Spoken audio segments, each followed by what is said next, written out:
यह कहानी सरवनपुर नाम के एक छोटे से गांव की है, जहां गोपाल नाम का एक साधारण और मेहनती किसान रहता था। गोपाल की जिंदगी बहुत साधारण थी, पर उसके लिए सबसे बड़ी दौलत उसकी छोटी बेटी काजल थी। गोपाल की पत्नी का देहांत कई साल पहले ही हो चुका था, जिसके बाद उसने अकेले ही अपनी बेटी की परवरिश की जिम्मेदारी निभाई। खेत छोटा था, आमदनी सीमित थी, लेकिन गोपाल कभी हार नहीं मानता था। यह उस साल की बात है जब गांव में कई महीनों तक बारिश नहीं हुई। खेत सूख गए, तालाब खाली हो गए और गांव के लगभग सभी किसानों की फसल बर्बाद हो गई।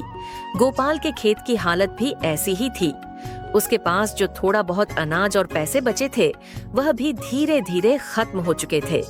इस बार हालत इतनी खराब थी कि गोपाल अपनी बेटी काजल की स्कूल फीस तक नहीं भर पाया। शाम के वक्त जब गोपाल घर के आंगन में बैठा चिंताओं में डूबा था, तभी काजल धीरे से उसके पास आकर बोली, पिताजी, आप इतने परेशान क्यों दिख रहे हो? मुझे लगता है कुछ बड़ा बोझ है आपके मन पर। नहीं बेटी, कोई बात नहीं, बस ऐसे ही खेतों के काम के बारे में सोच रहा था। नहीं पिताजी, मुझसे छुपाइए मत। मैं आपकी आंखों से सब पढ़ सकती हूँ। आप जरूर पैसों की वजह से परेशान हैं। हाँ बेटी, इस साल सूखा पड़ने के कारण हमारी सारी मेहनत बर्बाद हो गई। खेत से कुछ भी नहीं निकला। घर का खर्च किसी तरह चला रहा हूं, लेकिन स्कूल की फीस भरना मेरे लिए मुश्किल हो रहा है। यह सोचकर मन भारी हो जाता है। आप क्यों अकेले बोझ उठाते हैं? अगर जरूरत हो तो मैं भी कोई छोटा मोटा काम कर लूंगी। मुझे पढ़ाई रोकनी पड़े तो भी कोई बात नहीं। नहीं बेटी, तुम्हारी पढ़ाई ही मेरी सबसे बड़ी उम्मीद है। मैं लाख मुश्किलें झेल लूंगा, लेकिन तुम्हें पढ़ाई जरूर करवाऊंगा। रात भर गोपाल इसी चिंता में करवटें बदलता रहा। सुबह होते ही उसने सोचा कि शायद अब उसके पास एक ही उपाय बचा है, गांव के सेठ हरिराम से मदद मांगना। लेकिन हरिराम सेठ की चालाकी पूरे गांव में मशहूर थी। वह जरूरतमंदों को सूद पर पैसे तो दे देता था, लेकिन जब लोग लौटाने में असमर्थ हो जाते तो उनकी जमीन और घर अपने नाम कर लेता। अगली सुबह गोपाल सेठ के बड़े हवेली जैसे घर पर पहुंचा। नमस्ते सेठ जी। हाँ गोपाल, आओ। इस बार किस काम से आए हो?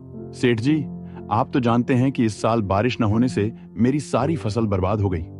घर चलाना मुश्किल हो रहा है। मुझे कुछ पैसों की जरूरत है ताकि बेटी की फीस भर सकूं और घर का खर्च चला सकूं। मैं मेहनत करके धीरे धीरे आपके पैसे लौटा दूंगा।